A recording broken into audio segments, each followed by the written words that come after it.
Welcome to Better Conversations with me, Sehaam Cyrene, giving you the words and the confidence for better conversations in leadership. That's what I do in each episode. I explore strategies and I love sharing questions and phrases for you to play around with and make your own. This recording happens live at Better Conversations on YouTube, so you might like to chat with me there and drop me a conversation challenge. Today, I really want to get into tolerating underperformance, and I want to explain this in a really positive sense. So it's a very common challenge that leaders I work with face, and there are a lot of mixed feelings when we're faced with a situation where one of our team members may be underperforming, and I'm going to take you through those. I'm also going to give you some strategies and techniques, things that you could do better in your conversations to create some traction and a move away from underperformance and more towards ownership for those individuals. So one way to frame an underperformance is that actually individual underperformance is a team risk. It's a risk to the project. It might be a risk to your organization. And that can help us depersonalize what the problem is. If we can frame it in terms of individual underperformance equals team risk. And there are many different sort of elements to team risk. And these trust, culture, and reputation are just three of them. So trust between ourselves and the individual who's underperforming, between ourselves and the rest of the team, between the individual and the rest of the team. And if you take that as a whole dynamic, then you actually are in the space of culture being eroded, your team culture. You get into the space of finger pointing, blaming, resentment because someone doesn't seem to be delivering their part of what their role is. And that can quickly run away. We can quickly lose control of that. And it becomes very damaging. And then you're into, trying to limit or curb all of that. There's also your own personal reputation that takes a hit. And perhaps you may be viewed by others, peers, your direct reports, as being less than capable because you're not dealing with a pain point for them. You're not dealing with the issue. And there are lots of reasons why leaders delay or avoid having the trickier conversations. And that can be because it's like, did we not have a clear alignment? I thought we had a meeting and we agreed what the activities were. Why is it that hasn't happened? I've checked in with you lots of times. There's still no change. There still isn't a deliverable. You seem to be evading, and now I'm really getting a bit frustrated with you. But equally, what did I not make clear? Maybe there's a part that I played in this that I'm not clear about, and I don't understand. It's really quite perplexing sometimes. And then there's the other part of us, which is we really want to be fair. So, let's give them another week. Let's give them another month. Let's see how that goes. And so in the interest of fairness, we let things drag. We let things slide. And so our culture, our team keeps taking the hit on that. So what I would like you to think about then is those are all important things, first of all, the self-doubt and wanting to be fair. Those are things that we should do to sense check ourselves. Are we doing the right things? Have we said the right things? Have we given them enough information? Have we set them up to succeed? And so on. So those are really important. But I'd like to give you a really clear direction about where the problem may be. Underperformance, in the main, in my experience, is down to the fact that we are not contracting in our conversations sufficiently well enough. And that's multi-layered. So the contracting is, we're agreed this is what you're going to do, and we have a way of working over the next while that ensures that the agreed thing, the deliverable, the project, is delivered on time and to the quality standard that we need it to be. So, and for leaders who coach, this is a really important part of the conversation. It's typically towards the end of the conversation, as you can imagine. Okay, we've discussed the issues, and now we're going to talk about what needs to happen next. And we think we do it to a good enough level. I thought we had the same understanding, but when I sit down with leaders and dissect it, we really uncover that we perhaps, in this instance, with this individual, weren't specific enough. And this is not about micromanaging. This is about being really clear about what do you mean by, and not making assumptions. Super critical in a situation of underperformance.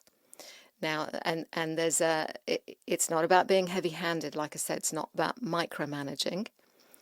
There is an approach to that, but that's the one that we tend to default to, is, well, I don't trust you to get it done, so I'm going to micromanage you.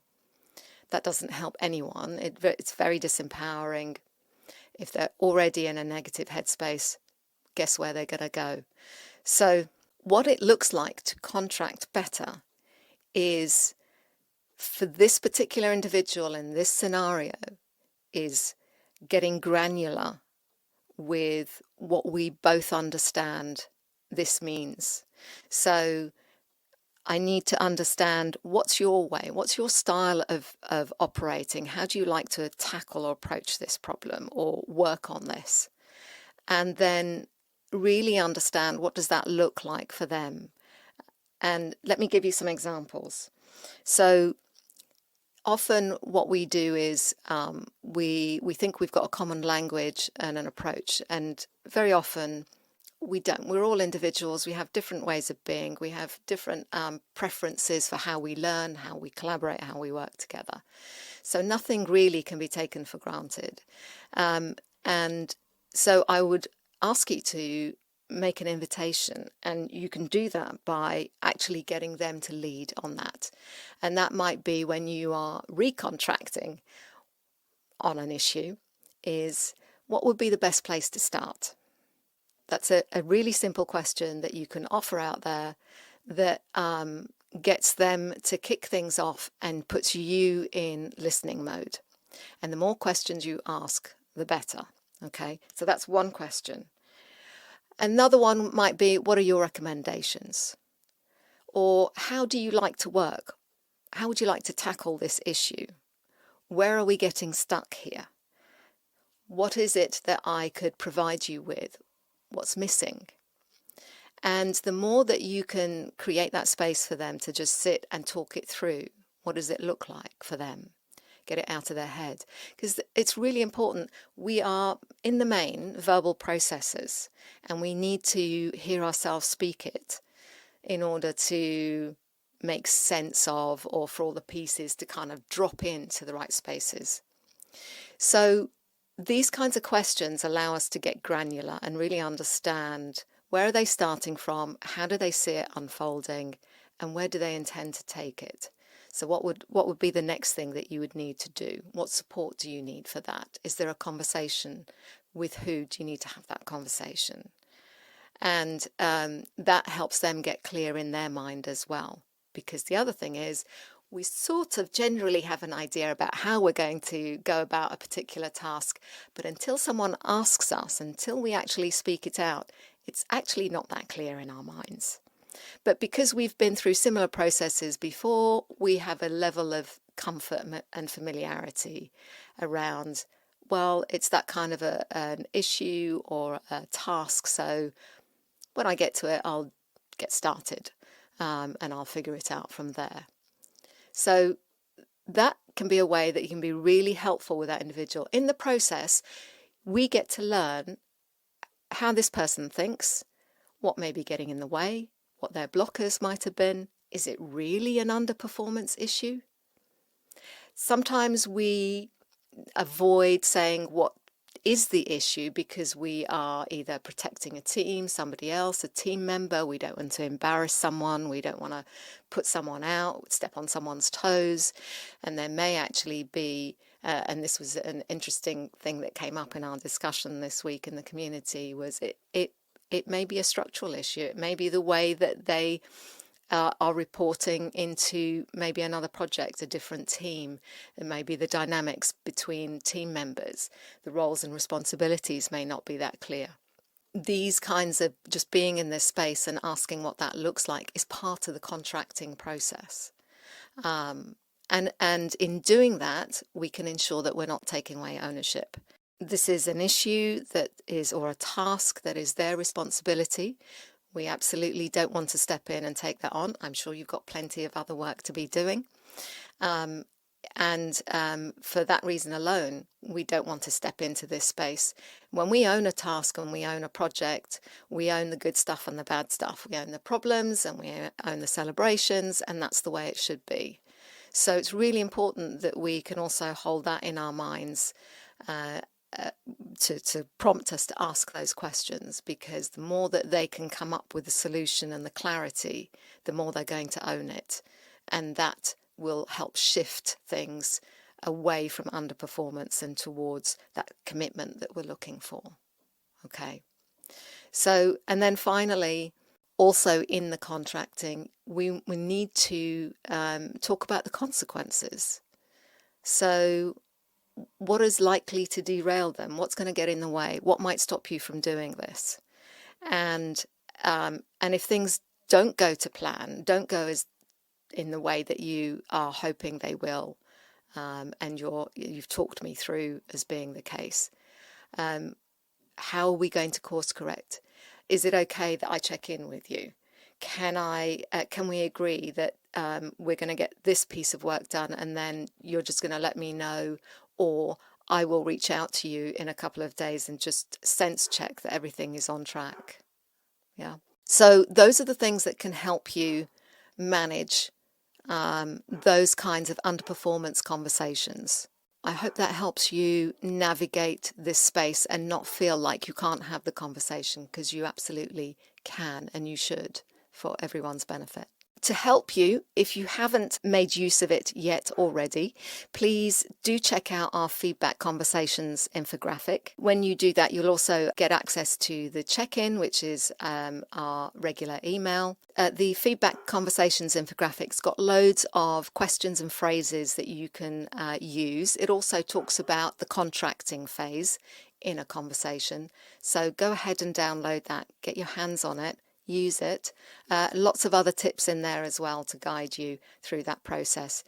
And if you're interested in the techniques and the approach that I've talked about, which is a Leaders Who Coach approach, then do check out the Leaders Who Coach course. They run throughout the year. We have public programs. We run cohorts for organizations as well internally. And it really helps to embed coach leadership skills, improves our ability to have these really important conversations. Fantastic. Thanks for joining me. I will see you next week.